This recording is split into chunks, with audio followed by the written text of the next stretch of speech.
So welcome, Hypnotherapy Open House. This comes with, because of a special demand, there are a lot of questions that I receive, not only when I do my webinars, my seminars at Illuminations, but also as a practicing therapist. There are a lot of myths about this line of work, about mind sciences, about hypnotherapy.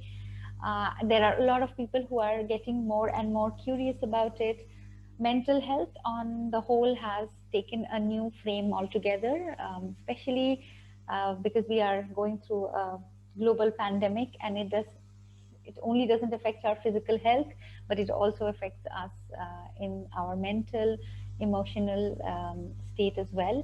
So putting all that together, instead of putting in a topic today, I do these webinars once in 2 weeks. I thought I will keep it absolutely open for you to ask me any questions that you have, any doubts that you have. No question is a silly question. Each question has its meaning. So I would open the forum up right away. Just by a very, very brief introduction about myself for the ones who do not know me. I can see some people I know who are online, but for ones who I'm meeting for the first time, my name is Arpita and I'm a clinical hypnotherapist. I work at Illuminations JLT in Dubai. My line of work is more, if I give it, there are other modalities as well that I practice. So if I have to give it a covering umbrella, I would say I work as a holistic therapist, and my specialty is to work with mind sciences, which in simple words means that I'm working with the subconscious blocks, patterns that clients bring forth. I work with people around the globe to bring those unconscious, subconscious blocks and patterns, fears, phobias, relationship issues, you can name it, almost everything under the sun has its place in mind sciences. Apart from hypnotherapy, I do also practice transpersonal regression therapy. I am a family constellation facilitator, and I enjoy doing a lot of workshops and corporate training. This is what I say as my second innings of my career. I studied economics previously. I'm an MBA and I've worked in the corporate sector for more than 15 years. And then I transitioned into the industry of well-being and wellness. And here I am with you today. I'm from India. I've been living in Dubai for the last 13 years with my family, my husband, my twins, and my 2 dogs. That's about me.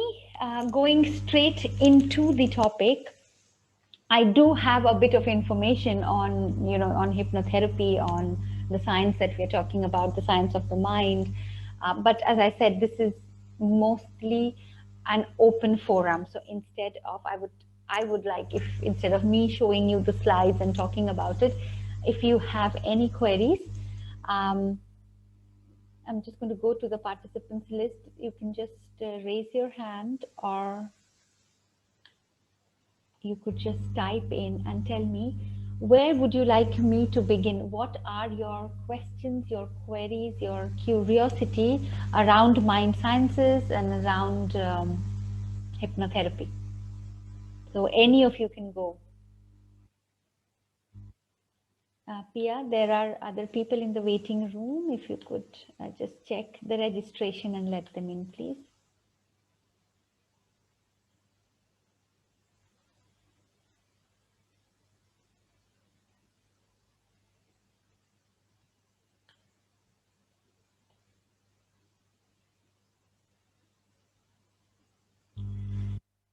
Okay, so Sam says, what is hypnotherapy is a good start. Okay, let's begin with that. What is hypnotherapy? And that also coincidentally, Sam, happens to be my first slide that I had in mind as well. So hypnotherapy comes from the word hypnosis, obviously, as in an art or a science, as we call it now. Hypnosis is an English word, but hypnosis has its origin in a Greek word which is called hypnos. Now, if you translate hypnos directly into English, it would sound something like nervous sleep, which is very interesting because it's kind of a paradox, right? If I am nervous, I won't be able to sleep. And if I'm sleeping, then that means I'm not nervous. So it's a paradox, but it's not, in the sense that hypnosis or hypnos is defined as an altered state of awareness. When I say altered state of awareness, there are different states of awareness. For example, when I'm awake right now, this is a state of awareness. When I go to sleep at night, that becomes a different state of awareness. The third state of awareness is what we are calling as hypnosis. It is a state in which our physical bodies are so relaxed as if we are sleeping. So from the translation of the word of nervous sleep, the sleep part actually refers to the state of our physical bodies. And yet our mind is hyperactive. That is what we call as nervousness. Now, nervousness doesn't, in this context, doesn't mean anxiety or anxiousness. It means agility. It means presence. It means active state. So that combination of our minds being extremely active and at the same time our bodies being super relaxed is what in Greek terminology hypnos means. So it's an altered state of mind in which we are in a deep state of relaxation in terms of our bodies, but our minds are very active. So when I'm working with somebody, with say with a client with hypnosis, I am also as a therapist constantly talking to that person. So the person is actually in a conversation with me, which means the person is not sleeping. What is sleeping or the sleep-like state is only in the body. It's not in the mind. This is what we call as hypnosis. And when we use this state, so this is the trance state, when we use this state to work on issues that are bothering them, that they have a pattern or a block that they want to work with, it becomes hypnotherapy. That's how the words are coined. That's how the terminology has come.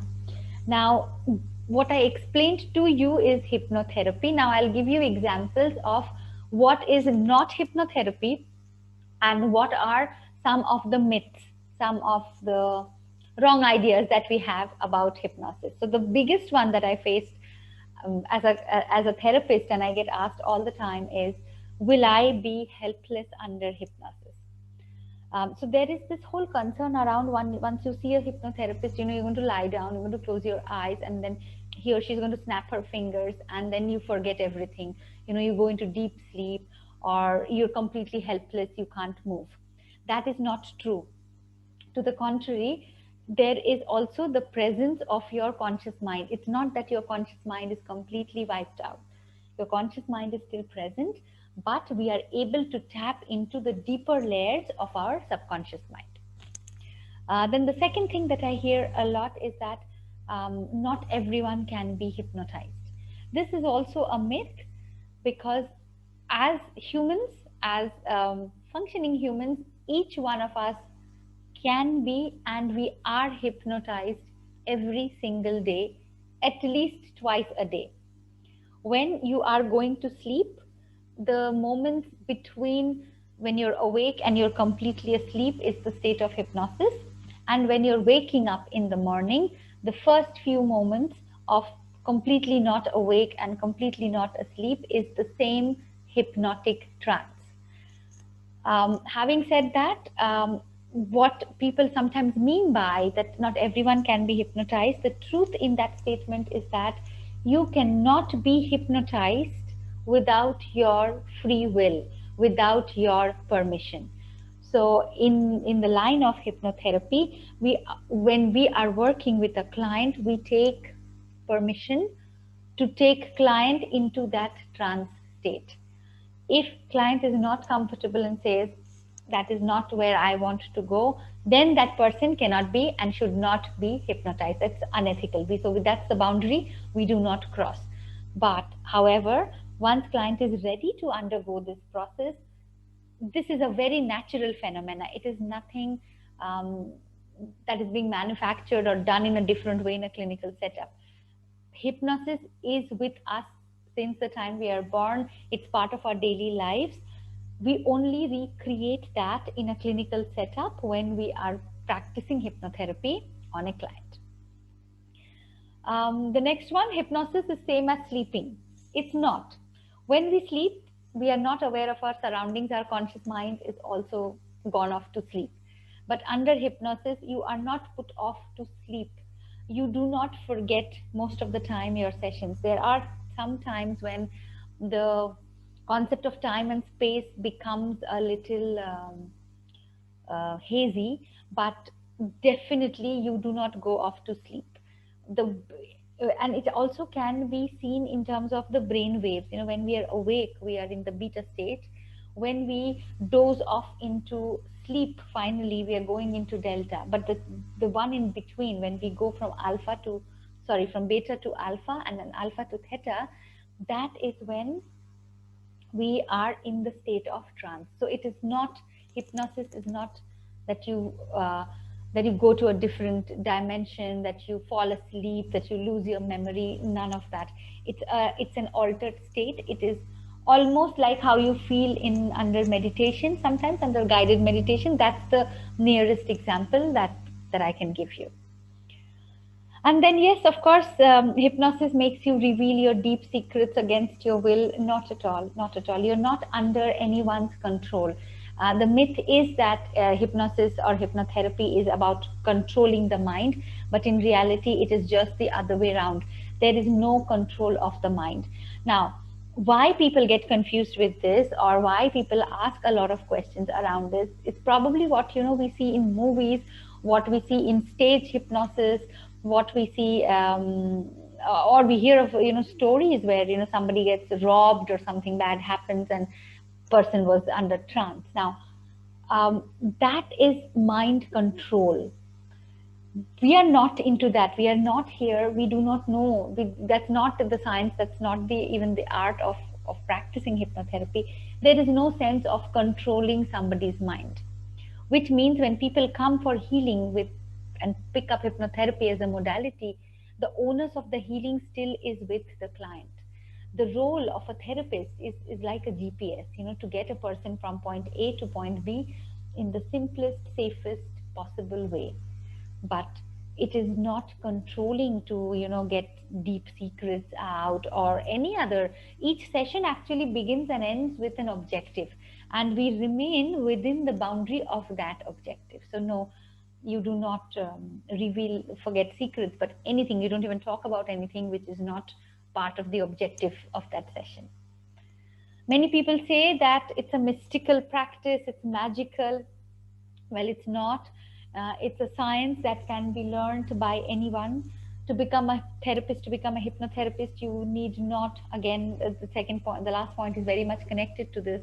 You don't need to have any special powers. You don't need to have a mystical part in you. It's not magical. What is magical, and I'll come to that, is the mind, is understanding how our conscious and our subconscious mind works. The magic is there. The magic is not with a person. The magic is not mind control. These are top of my mind that I have as myths, or sometimes people get a little alarmed when they hear hypnotherapy and say, oh, but no, I don't want to get into trance. If there's any question, if there's any comment that you would want to share, please let me know. Or if there are any other myths that you have, or you may have heard about, okay, I think hypnotherapy is something like this, please feel free to share. It's a good forum, and your question only doesn't help you. It also helps everybody else who is part of our group today, and later on when this, I think this is also live on Facebook, so it will help. For people who are watching me on Facebook, I won't be able to read your comments immediately, but after the webinar, I will go back and answer your queries there. So any questions, any comments on, what is hypnotherapy and what is not? How many hypnotherapists in the UAE? And there are many. I work at Illuminations, and I train. I'm also a trainer and a teacher of clinical hypnotherapy. And I wouldn't be able to tell you exactly how many, but I could definitely tell you that 80 to 90% of the therapists, of hypnotherapists in UAE come from the same school of Eka and through Illuminations. Is it a common therapy? It is quite common, and it is becoming extremely popular. And I'll tell you why. A, because it's extremely safe. There is nothing that can go wrong unless somebody has an agenda, which nobody has when we are doing therapy. It's extremely safe modality.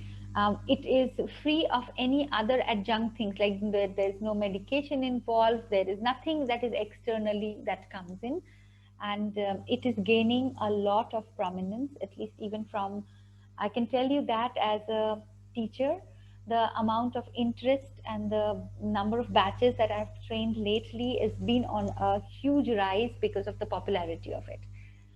No, there are no side effects. Unlike sometimes, medications can react, or this has absolutely no side effects at all, because I'll come to that when I talk of, because this is the science. We are working on the subconscious mind, and the subconscious mind actually keeps us alive. It keeps us safe, and hence it becomes a very safe modality.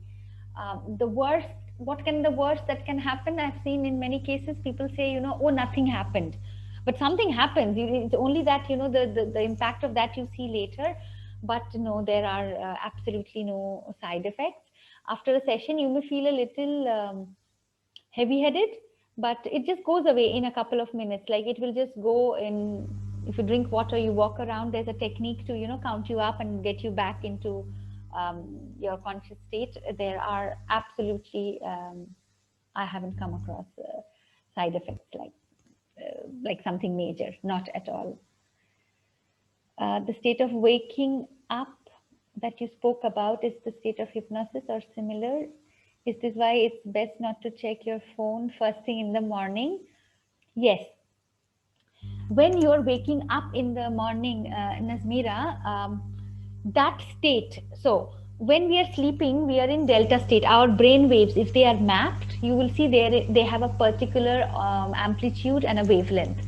Now, when I'm awake, like right now we are talking, my and your brain waves, if they're mapped, they will be in beta state. So there's a it's like a curve, right? So there'll be an altitude and there will be an amplitude, and there will be a wavelength. Now, when I start to get into trance, the wavelength starts to get shorter and shorter, like it becomes flatter and flatter. And in delta, you're in sleep mode. This is exactly the reason why people say it is better to read a book or listen to music when you're falling off to sleep. But don't, don't keep your gadgets near you 30 minutes before your sleep. And exactly what you said, it's not the best habit to get up in the morning and the first things you do is you are looking at the phone. Why? Because when you're in the trance state, when you're not in trance, we have filters, and the information that comes to us comes, and we take it in through many filters from our conscious perspective. But when we are in that trance state, those filters may not be completely functional. So that means whatever you read can directly impact your subconscious mind. Now, see, this is how many times advertisements work like this.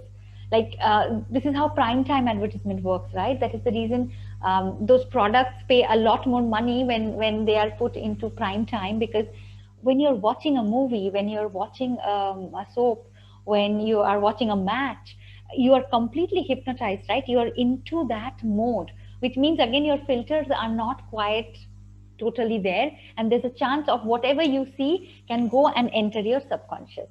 So yes, it's not a good thing to get up in the morning and first thing scroll through news or social media or any kind of external input. Okay, who can be hypnotherapist? What we need to be good except the wish, or is it enough just to want to be a hypnotherapist? Um, yes. So all you need is the inner drive and the love for this line of work. And I will give you my example. I never had, consciously thought of moving careers. Many years back, I came into this line because of something I wanted to work on. And when I was introduced to hypnotherapy, I was very neutral. I didn't know whether it works or not.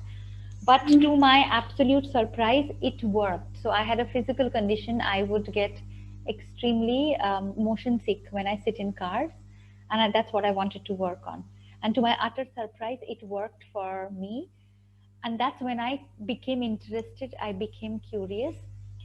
As I said, I have no background in psychology, in psychiatry, in any kind of mind sciences or any kind of, mental health. I studied it. So I enrolled for the course. I studied clinical hypnotherapy, and of course, I've done other modalities as well.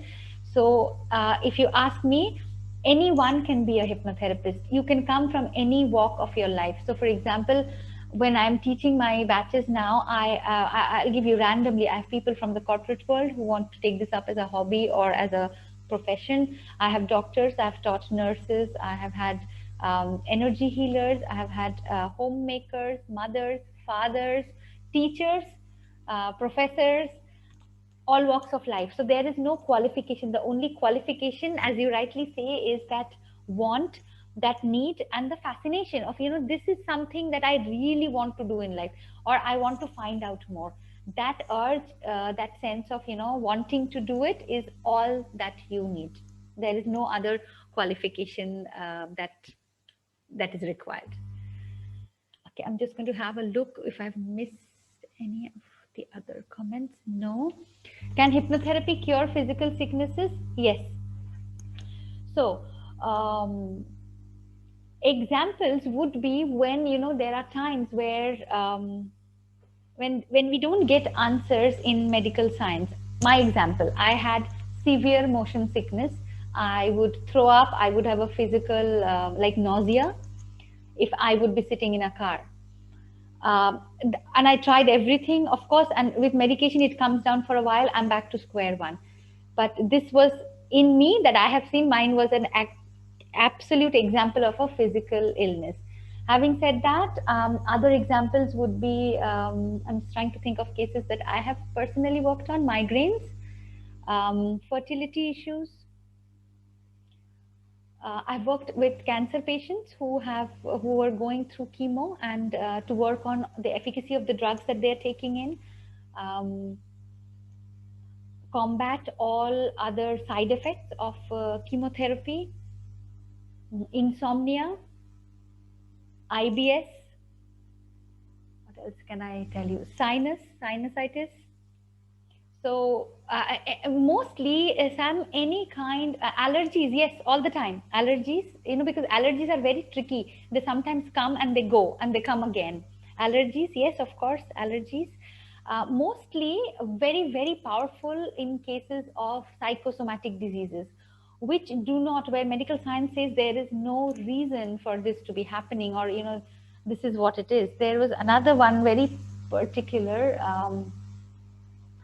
I don't remember the exact medical condition, but there was one client I worked with who had urinary bladder malfunction. So she could not hold urine for a long time. So it was very frequent urination. So yeah, from top of my mind, of my head, these are very much workable. Even thyroid issues. If I remember more, I will definitely share. But yes, some allergies, 100% allergies can be worked with hypnotherapy. Okay.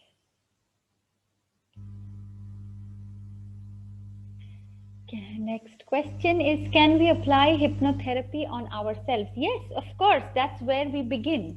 Because unless we work on ourselves, it's very difficult to either explain to others or work on others. So for any of you who are interested in doing the course, self-hypnosis is the first thing we teach in level 1. So in level 1, that's the introduction, the first level. We learn about the science of the mind, and we learn self-hypnosis. So there are two kinds of hypnosis that can happen. What we are talking here more today is heterohypnosis. So heterohypnosis is when there's a therapist working on another person. Hetero means separate, right? It's different. Self-hypnosis is when you learn to work on yourself. The technique is slightly different, but the impact is the same. So self-hypnosis is also many a times used as a very powerful manifestation tool. It is used even to, support healing that happens in the sessions. So yes, you can, and we should. It's a very beautiful process, self-hypnosis, and you can do it on yourself all the time.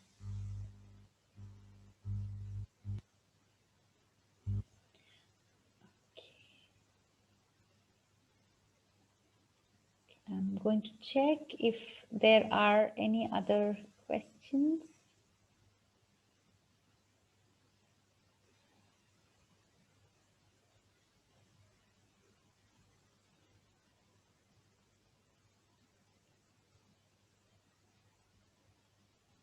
Not that I can see now. So let me show you, because we are talking more on what is hypnotherapy, and can hypnotherapy, okay, I'll come to the slide. Just let me answer this question. Can hypnotherapy assist with removing energy blocks? Yes, Sophie, it does. So when we are, let me take a step back and explain the basis of all of this modality. Um, we believe in holistic sciences that we are just not our physical bodies. We are a little more than that. We have energy in us, we have our soul.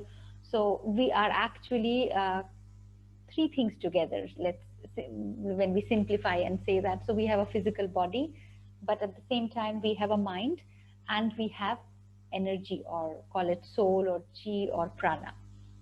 Um, in this line of work, we are just not looking at only the mind, only the body, or only energy. We're looking at this as a combination which keeps us alive. Now, when we talk of, again, hypnotherapy, we begin from a very basic level of where everything starts. When we say where everything starts, where creation starts. And creation, or even inventions in our modern day world, as you would agree, always starts with an idea, with a thought. So we start, when we talk of hypnotherapy, we focus on the first thing, that is our thoughts. We think anywhere between 60 to 80,000 thoughts per day, 80% of which is very repetitive. So apart from our physical bodies, we also have a body of thoughts, what we call as the causal body. Now, the causal body generates these thoughts. Now, each thought that we think gives rise to an emotion. So if I think of my cute little puppy at home, I feel so warm in my heart, and there is so much of feeling of love. But if I think of a missed deadline, immediately my breathing can change, and I can feel, oh my goodness, I'm feeling guilty that I have missed this deadline. So what I'm coming to is, thoughts generate emotions. Now, when emotions are generated in us, emotions affect our energies. Now, another way of looking at energy is our energy body, what we call as the aura. For ones who are familiar with us, we say there are basic points, energy points in our bodies called chakras, through which this life force is flowing. Under normal circumstances, thoughts should generate positive emotions, and the good emotions should then let this life force flow through us very nicely. Now, many a times, thoughts generate negative emotions, and that those emotions have an impact on our energy body. So when I'm talking of aura, again, it's not mystic, it is very much scientific. Aura is the electromagnetic field around us. Each one of us have an aura. It's also very easy to feel our auras, and you learn that if you want to pursue this as a hobby, as a vocation, or even as a career. Now, it's very interesting to note that when we talk of these chakras or these energy centers in our bodies, and let's talk of just say the major 7 chakras, which is your crown, your third eye, your throat, your heart, so on and so forth, and you look at the human body, the endocrine system, you will realize that each chakra is actually superimposed or is slightly above an endocrine gland. So now you see the connection between the thoughts that generate emotions. These emotions affect our energy bodies, our chakras. In simple language, they impact our endocrine system. So the secretion of hormones in the right proportion or not, the secretion of cortisols in our bodies in the right proportion or not is impacted. And then finally, what we see as a result is in our physical body as disease. So why I'm explaining this is because the question is on energy blocks. Yes, we do, because we are working at the level of thoughts. We are also working at the level of emotions. So there's a mental level, there's an emotional level, and then we come and work at the level of energy. So this the hypnotherapy that I'm referring to, the what I have been taught and what I teach today, it's got all of this covered. The first 3 levels, we are majorly talking about the mental and the emotional aspect. It's about the tools and techniques that you use to heal those aspects. When you move to level 4 and 5, that's where your metaphysical aspect comes in. That's where your energy sciences also come in. So, yes, we can use that hypnotherapy um, to first diagnose the energy blocks. That could be through the chakras, that could be through, yeah, it could be through the, we can also use the pendulums to check what chakra is open or not, where are the energy blocks. So you get to diagnostics first. From diagnostics, you can even work on removing those energetic blocks through the use of crystals, through the use of your hands. We also work with external energies. Now, I don't mean external energies as something bad. It's just, something that you've picked up. So, for example, I go into the lift and in the elevator, there's somebody who's very angrily talking on the phone. I come back home and I realize that, I am feeling very agitated. So I may have picked up energetically some component. So yes, if that's a block, Sophie, to answer your question, 100%, we work all the time using hypnotherapy to remove all kind of internal or external energy blocks. So is hypnotherapy similar to pranic healing? No, not at all. Hypnotherapy is a mind science. So we are here talking about the conscious part of the mind. We're talking of the subconscious part. Pranic, it's not as same as pranic healing at all. They're completely different modalities. I don't have detailed knowledge of pranic healing, but hypnotherapy or NLP or these modalities fall under the science, the mind sciences. Pranic healing would be more under your energy sciences. So how many levels you need to complete to become a hypnotherapist? The course that we run here, Sam, this course is 5 levels.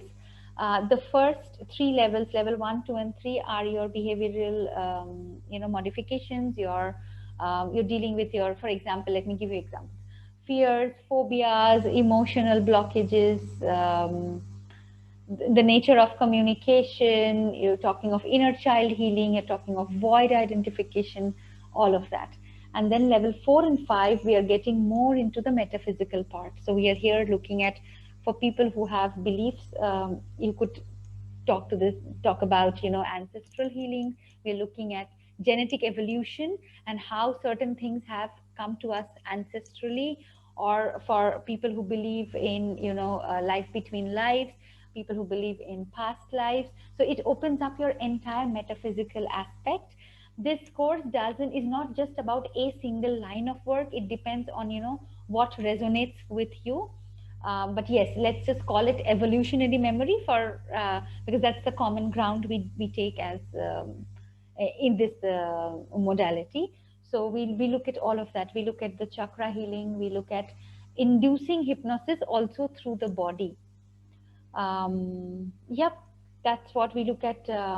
Life scripting. We look at reframing. There are different techniques, but So you do the physical aspect of it, and then you move on to the metaphysical aspect of it. 5 levels, each level is a build up, and after you complete 5 levels, you then you will then write, of course, a written test on the theory part. And you will also end up doing case studies. So you will end up working with people, 10 different people with 10 different issues, and bring that to a point of resolution. I understand this should be a passion before all, but is there a market for hypnotherapists in the UAE, and how and where to practice?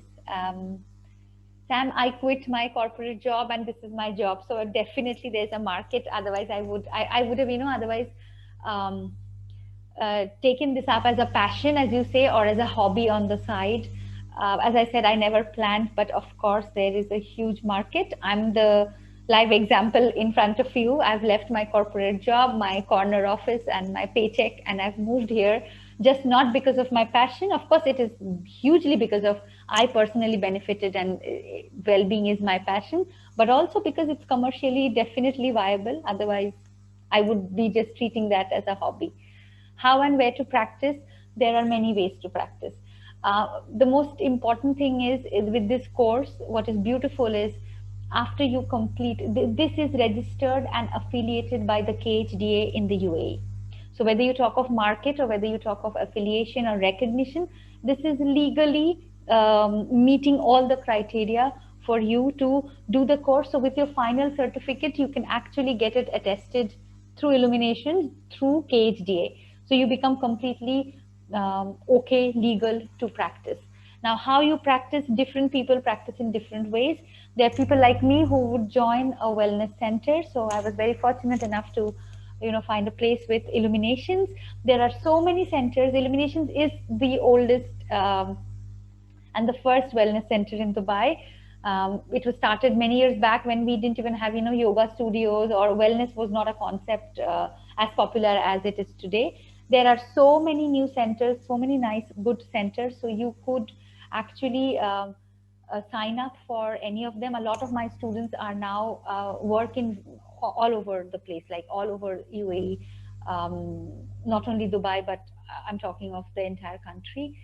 Um, I know of people who have taken up private licenses and they have set up a kind of, you could call a clinic or a center at their home. Some people would rent out, so centers are there who rent out rooms for therapy or for workshops. It's unfolding.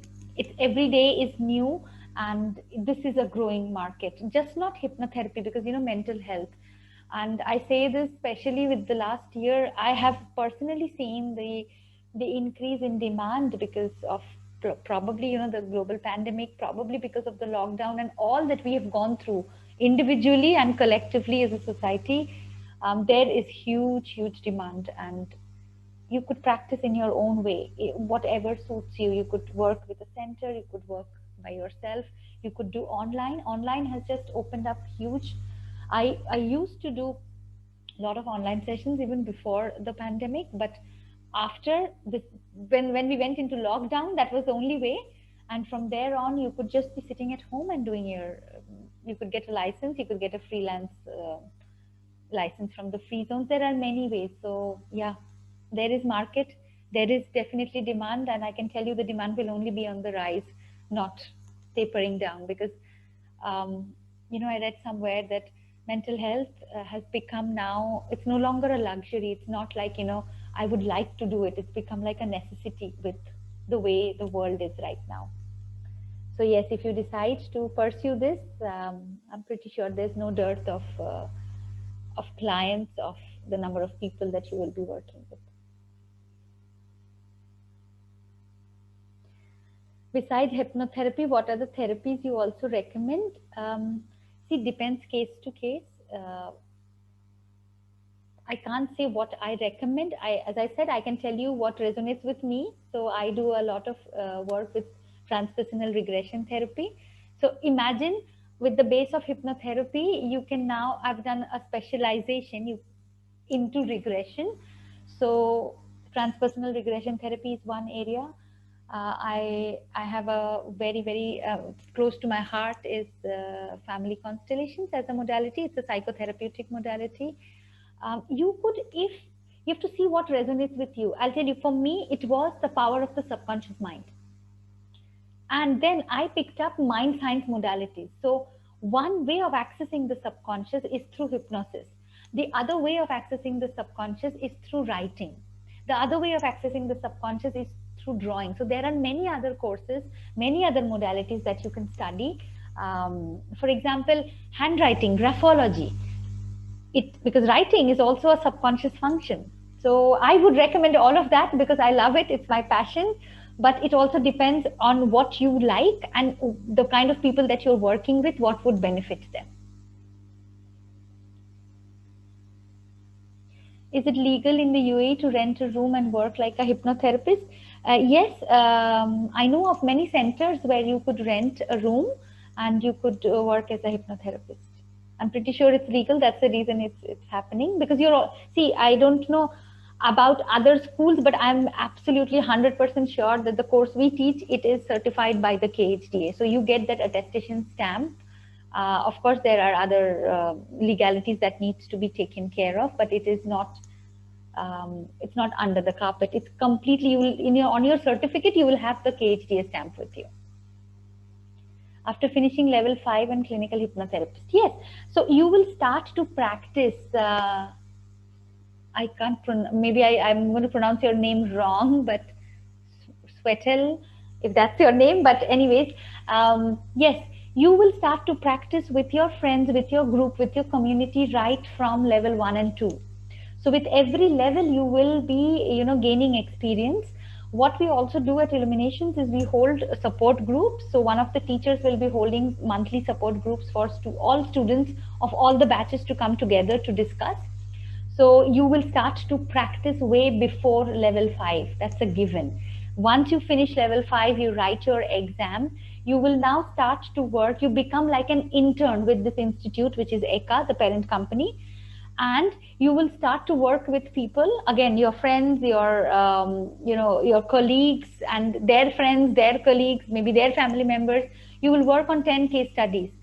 And those case studies will have to be submitted to your teachers, to your mentors. After you finish the submissions, you will have an interview regarding your cases, and then you will get a final certification. So with each level, you are getting one certificate for each level, but when you complete the entire thing, then you get the final certificate which says clinical hypnotherapist. That certificate you can attest through KHDA, and then you start to work on your own. What equipments do you need to practice? Nothing. So it's a myth that, for hypnosis, you need a pendulum to dowse, or you need something to stare at.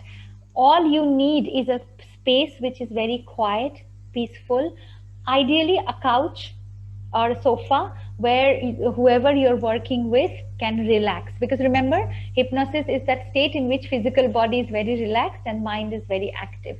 So technically, all you need is pen, paper, and a couch where your client can be very comfortable. There are no other tools that you need. We do work, if you're working on energy reading and energy diagnostics, we use a crystal pendulum, but that you anyways get in level 5, like it's part of the curriculum, you will get that. So you can call that an equipment if you wish to, but yeah, you don't need any equipment. You need your presence. Your equipments are your presence, your mind. You need your toolkit, which is in your head, of what therapy, what practice to use on which client, and that's about it. You don't need anything else.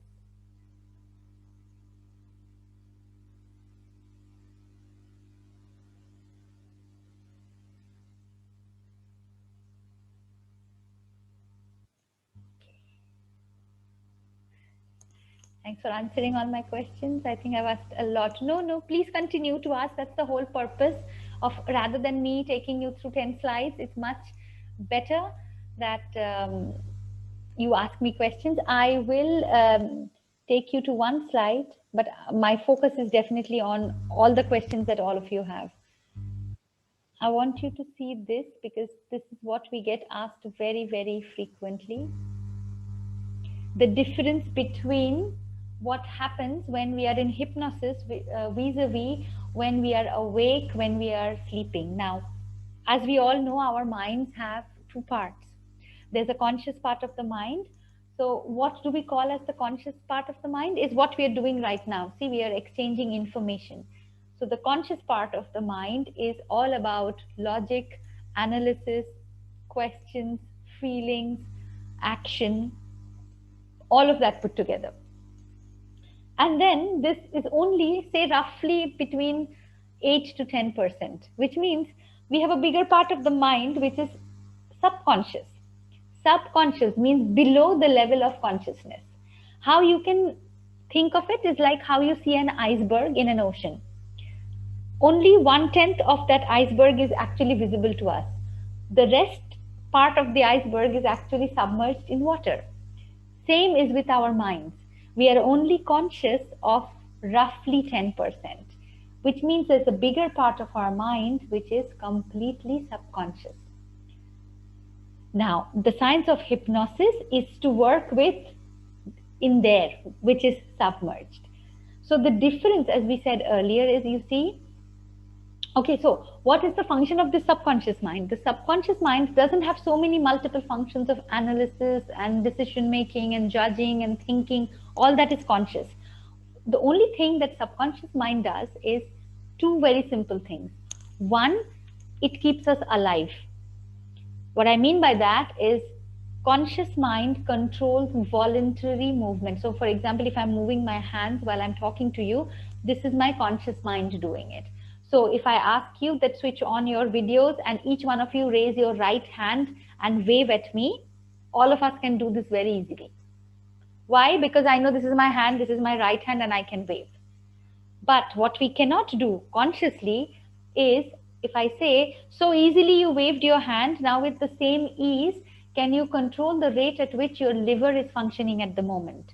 Or for a few seconds, can you stop the rate at which your kidney is functioning? None of us can do that because the conscious mind cannot control internal body functions. That is controlled, the autopilot of our body is controlled by the subconscious mind. So when we go to sleep at night, our conscious mind also falls asleep. But we don't give instructions saying lungs keep breathing, heart keep beating because I'm going to sleep for 8 hours. It almost happens in rhythm, autopilot as we say. And that is because it's the subconscious mind that controls internal body function. The second function that subconscious mind has is it is like a huge storehouse where all the moments of your and my life is filed. So imagine your subconscious mind to be a room full of archives, or you could imagine it to be the hard drive of your computer, where every moment of your life, starting from the time you were in your mother's womb, is recorded and archived. Vis-a-vis, the conscious mind is like the CPU of your computer, which means it's the central processing unit. With the conscious mind, we are all constantly processing the inputs that are coming in. However, it's the subconscious mind that are taking those imprints and filing it. In the state when we are awake, you see, the conscious mind is totally awake, like right now. So I can decide to get up, I can decide to move out, or I can decide to be here in the webinar. Subconscious mind, if you look at this chart, you will see the state of the subconscious mind doesn't change whether we are awake, whether we are sleeping, or whether we are in hypnosis. Subconscious mind is always awake and always in control. Why? Because if it is not awake and not in control, then who is taking care of my internal body functions? Which means it's only at death that subconscious mind loses control or is not awake. So the only thing that changes between being awake, being sleeping, and being under hypnosis is the state of our conscious minds. When we are awake, as you see, the conscious mind is also awake and in control. When we go to sleep at night, conscious mind sleeps and it exerts zero control on us. And the difference between that sleep state and the hypnotic state is that under hypnosis, you are still awake. Your conscious mind is still there, but it is unable, or it does not exert any control in the process. That is the only difference between the state. That is how that is how hypnosis is very different from sleeping. I think there are comments, so let me just quickly go back to this. What is the difference between memory and subconscious mind? So memory is like the files, Sam. So for example, if I have an archive, if I have a file completely, so those papers in those files are like your memory. So imagine every moment of your life, which is a memory, is stored in a file. Say it's written down, it's archived. The subconscious mind is the container which contains all the memory. So it's like the hard drive. So when I want to, take out data from my computer, I will attach the hard drive, right? And I'll copy my files into the hard drive. So those files that I've copied in my hard drive are your memories. And the hard drive in itself is the subconscious mind. So it is the repertoire, it's the vessel, say, in which all your memories are stored. That's the difference. It's no different. One is stored in the other. After finishing the course, we're gonna be members of associations. Do they support hypnotherapists? Yes. After you finish and you get certified by ECA, there are many international bodies that you can sign up to. For example, IMDHA, IPHM. If you go to the ECA website, I am going to give you that on the chat box here. You will see all the affiliations that you can have. So go to this website and let me show you the affiliations I have on my slide, because that's the one that you will also have when you finish the course.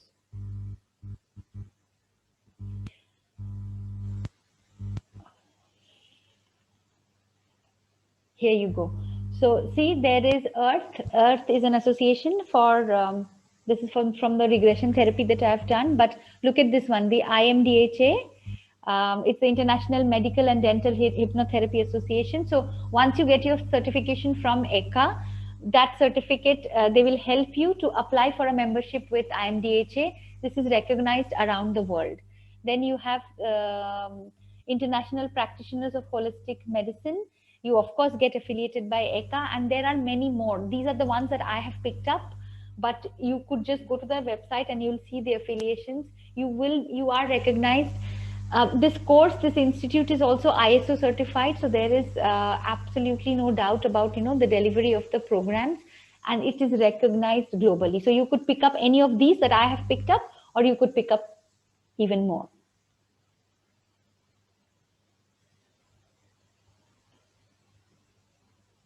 How long does it take and for an average to finish 5 levels? Very subjective, Sam. I have seen my students do it in 5 months to 6 months, and sometimes it stretches to 2 years. It depends on your agenda, on your readiness, and it also depends of if somebody is having a full-time job and they cannot take up the course immediately. But I think after the webinar, the institute will send you all the details of the courses. You will see that it's a rolling calendar. So for example, every second month I'm doing a level 1, then after the level 1 I'm doing a level 2. So it's a rolling calendar. It depends on how fast you want to do it.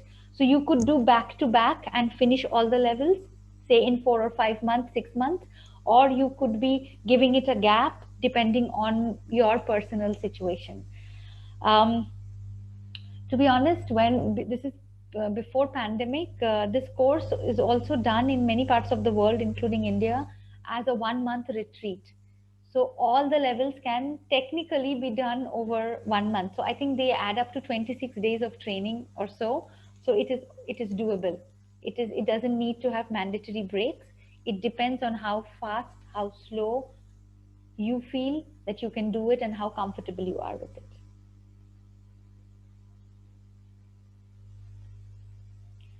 how much of a session is spent working on the archives that you refer to? Is this what one would focus on to assist? Yes, the person's issue. Yeah. So ideally, a session is anywhere between 60 minutes to 90 minutes. Of course, there's going to be a case taking in terms of what the person has come to you to work with, and then you delve into. So it's like going deep sea diving. You do not know what is there at the bottom of the sea, but you first fix an intent. You have an objective for the session. Say, for example, someone comes and says that I am phobic towards heights. So I have a phobia of heights. So with that intention, there are techniques to now dive into, imagine that iceberg. So you're going to dive into the ocean and you're going to go to those exact archives or those exact files that are creating this problem. So imagine in the archive, in the hard drive of that person, there are files that are corrupted, that are not working properly. So what happens when one of the files in my laptop is corrupted? Every time I will try to switch it on, it will crash. So every time, for example, this person goes to a height or a building or an elevator, this person goes into a panic mode. Our job is to safely take that person, deep dive into their subconscious and pick up and diagnose first those specific files, because not all files, not all archives are bad. There will be specific files which are today giving that kind of an experience for the person. And imagine from the hard drive, you're going to take those files out and you're going to put it on the desktop of the computer. What I mean is, what I don't know, what is unconscious of me, is very difficult to work with. But the moment the diagnostics is done, you have raised the awareness level of this person. And now we work on rewiring these files. What do I mean by rewiring? Rewiring doesn't mean deleting. So, for example, if in the archives you figure out there is some incident that has given rise to this fear, we don't say that we're going to delete the file, because guess what? We can't go back in the past and change something that has happened to a person. So there is no deletion, there is no changing of the past, there is no hunky dory stories. We look at that file. The file has two parts. One part is the fact. Say, for example, when I was X years old, I got stuck in an elevator and I was stuck there for 15 minutes and it was the most horrible incident of my life. Now, the fact will still remain that this incident has happened in, say, your client's life. What we work on is not the fact.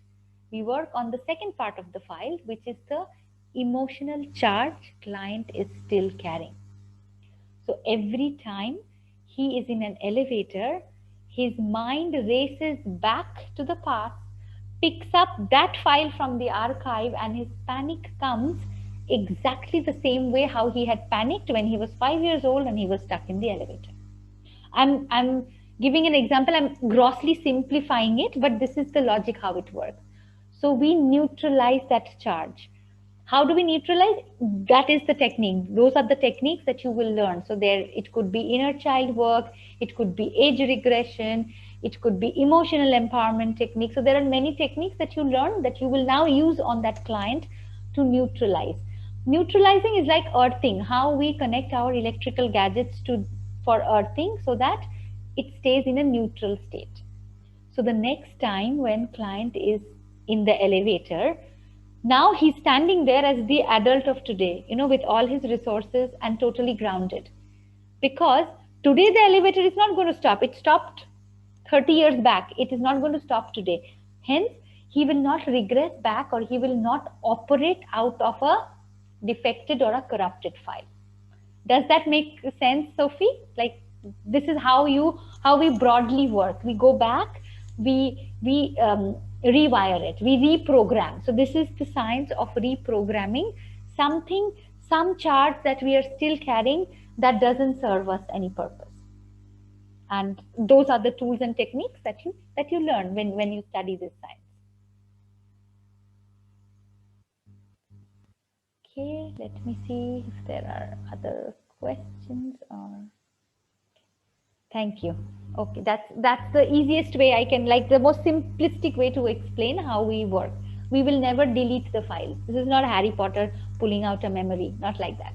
We literally go back to that moment, we neutralize that so that the impact of that incident stops from there and then. It doesn't, you don't carry it on into the future.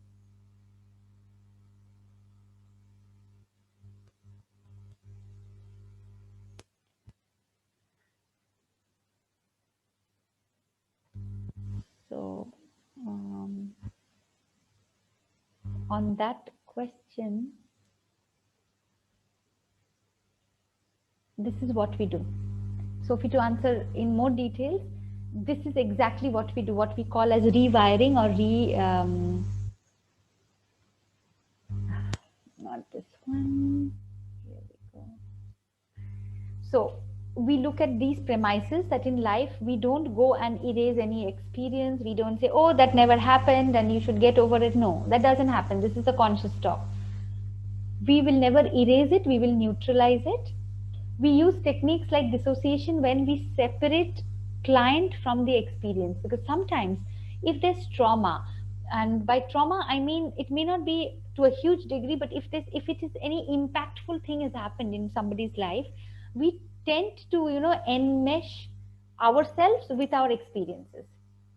So it it happens when people say, I um, I'm not worthy of love. I never find the right partner. Or there is something wrong with me and money. I can never save money, which means your previous experiences of love, of relationship, of money or abundance, in your mind, you have enmeshed them, you've clubbed them together. In reprogramming, in hypnotherapy, we separate that. So you've had an experience, but you is not equal to that experience. And the moment you detach it and you're able to see that something has happened to you or you are part of an experience, it is then very easy to release those charges, that toxicity. So, in entirety, hypnotherapy is about reprogramming our thoughts and our belief systems by healing out any subconscious pattern that is existing with us today, which is in contradiction with our conscious desires. So, for example, nobody will come to hypnotherapist saying that, my life is so beautiful that I want to change it. Right? Nobody will do that. Because when life is going good, you're good. It's only when, I consciously want something and no matter how hard I try, I never get it. I never get the right partner in my life. I'm trying to lose weight, but I never, those kilograms just don't shed. I'm trying to quit smoking, but I cannot quit smoking. I'm trying to be successful in my business, but every time I earn money, something happens. These are your specific examples when my conscious desires and my subconscious patterns are clashing. That is when people will come to therapy, because they cannot logically solve the problem. What we can solve logically, we will never go to anybody to solve. We are intelligent creatures and we are solving most of our problems. It's only when this comes up.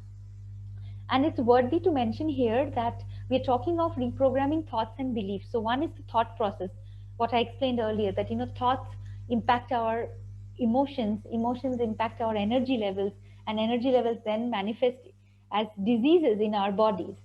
The other part is belief systems. Now, when we talk of mind, we are talking of the conscious and subconscious, mind is like a software, right?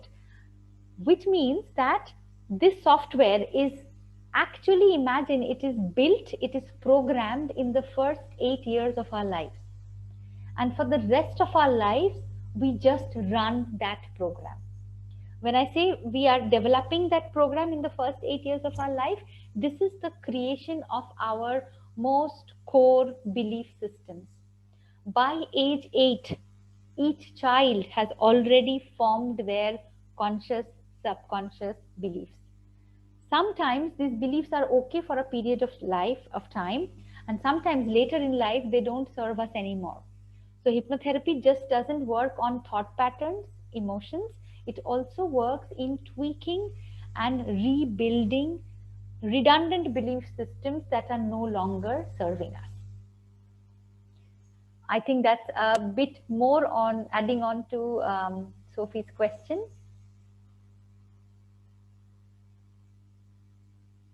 And I have few more questions. I will quickly go through it.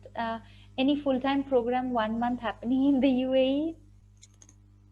Not that I know of now, because we have Sam, all the we were like doing partly online, and then we're doing the practicals on site. But right now we are doing everything on site, but it is spaced out. So you can join in February with the level 1, level 2 is in March. So yeah, 4 or 5 months is what it will take. We do not have any plans yet. We may have, and I will put this across to the institute. I'll put it across to ECA that maybe they will do a 1 month course covering all the levels. To my knowledge, I don't think it's on the calendar right now. Does being in a state of hypnosis help a client to relax and be more open to bringing out the inner feelings? Yes, Sophie, it does. It definitely relaxes. So many a times after the session, they feel lighter, they feel happier, and in that relaxed state, it is that state that we utilize to become, Sherlock Holmes, to go deeper, to help client go deeper and bring out those inner feelings, fears, apprehensions, anything that they want to work on. So yes, the trance state is exactly the reason why we do it. Because when we are working on the conscious mindset, the opposite is the cognitive behavioral therapy, when we are doing the talking therapy or the counseling. But in this line of work, 80-20 principle, we are focusing on that 90% of the mind, which is the subconscious mind. So all the time, answer to that is absolutely. It relaxes and it opens up. And the relaxation and the opening up also depends on how good the rapport has been established between the therapist and client. If there is trust, if there is credibility, if there is rapport, the more client will open up. Any full-time program in other countries? Yes, of course, Sam. It's done UAE. Top of my head, I'm telling you, India, Hong Kong, Nairobi, US, that I know of, Oman, top of my head. But if you go to the website of ECA, you can go by location and see wherever the training programs are happening. And many times, people start in one country and they finish in the other country, because people move, especially in a place like UAE, mobility is very high. It is a standardized course, so it's the same delivery, only the teacher will be different, but your course remains the same. So it is done all around the world. It is recognized in 23 countries and counting. If you go to the website, you will have all the details. So you can do it in any other country as well. You just have to look for them, or for that country wherever you wish to do it, and see if they're running a program currently, and you could do it.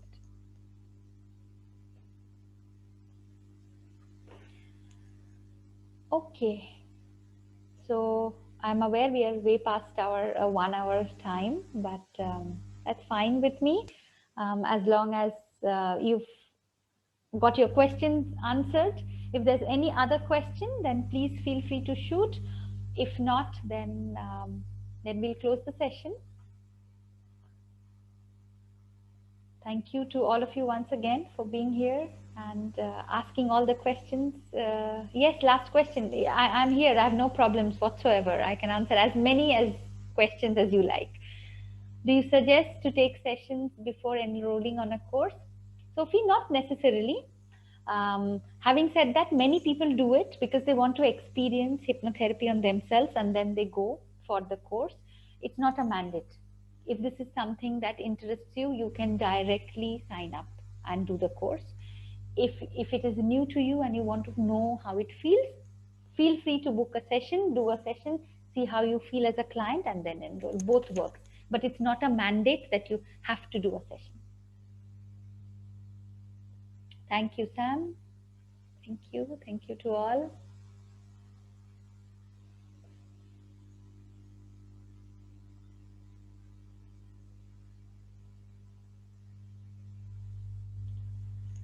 Okay, thank you all. Thanks, you found it valuable. I'm pretty sure Illuminations will be in touch with you. If you have many questions, any other questions later, you're more than welcome to contact me, and I will be very glad to answer all your queries.